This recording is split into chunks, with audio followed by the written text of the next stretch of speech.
मलपित्त व पोटाचे विकार, छातीत जळजळणे, पोटात जळजळणे, घशाला आंबट पाणी येणे, डोके दुखणे, पोट फुगणे, पोटगच्च होणे, गॅसेस, 2-3 वेळा शौचालयात जाऊन देखील पोट साफ न होणे, IBS, कोलायटिस, मूळव्याध, फिशर, भगंदर यावर विशेष आयुर्वेदिक उपचार.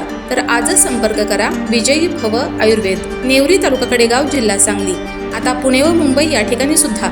संपर्क 91 75 74 34 54 व 73 87 34 34 77.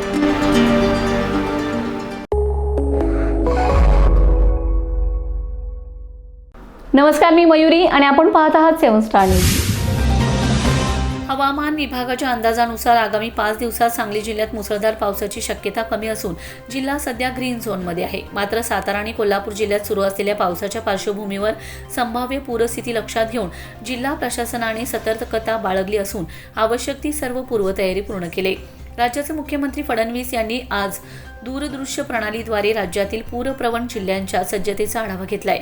यावेळी सांगलीचे जिल्हाधिकारी डॉक्टर मैना घोष यांनी जिल्ह्यातील पर्जन्यजन्य नद्यांची पाणी पातळी, बचाव व मदत कार्याची तयारी, स्थलांतराचे नियोजन तसेच विविध विभागांनी केलेल्या उपाययोजनांची माहिती सादर केली. सांगली विभागात आज सरासरी 14.6 मिलीमीटर पावसाची नोंद झाली.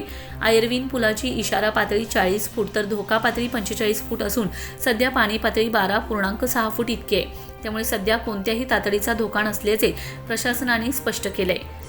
वारणा धरण सध्या 42% भरले असून धरणाची एकूण क्षमता 34.40 TMC आहे. आज अखेर धरणात 14.59 TMC पाणीसाठा उपलब्ध आहे. दरम्यान कृष्णा नदीवरील बहे तालुका वाळवा, सांगली तालुका मिरज आणि म्हैसाळ तालुका मिरज हे 3 बंधारे पाण्याखाली गेलेत. तसेच जिल्ह्यात सर्वाधिक पाऊस शिराळा तालुक्यात झाला असून मांगले सावर्डे पुलावर पाणी आल्याने त्या मार्गावरील वाहतूक बंद करण्यात आले. पर्यायी मार्ग म्हणून मांगले काखे पुलावरील रस्ता वाहतुकीसाठी खुला करण्यात आला असून नागरिकांनी त्याचाच वापर करावा असे आवाहन प्रशासनाने केले. जिल्हाधिकारी डॉक्टर मैना घोष यांनी सांगितले की सध्या सांगली जिल्ह्यात कोणतीही आपत्तीजन्य परिस्थिती नाही.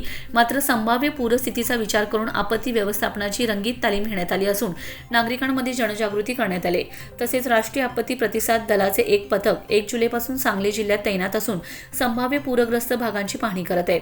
पालकमंत्री चंद्रकांत दादा पाटील यांच्या मार्गदर्शनाखाली सर्व विभागांनी आवश्यक ती पूर्वतयारी पूर्ण केली असून परिस्थितीवर सातत्याने लक्ष ठेवले जात आहे.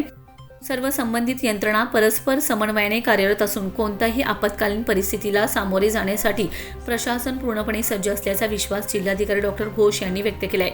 या आढावा बैठकीत जिल्हाधिकारी कार्यालयातून निवासी उपजिल्हाधिकारी डॉक्टर स्नेहल कणिचे, तहसीलदार लीना खरात, जिल्हा आपत्ती व्यवस्थापन अधिकारी रफिक नदाफ तसेच पोलीस अधीक्षक तुषार दोशी हे दूरदृश्य प्रणालीद्वारे उपस्थित होते. Bureau report 7 star news.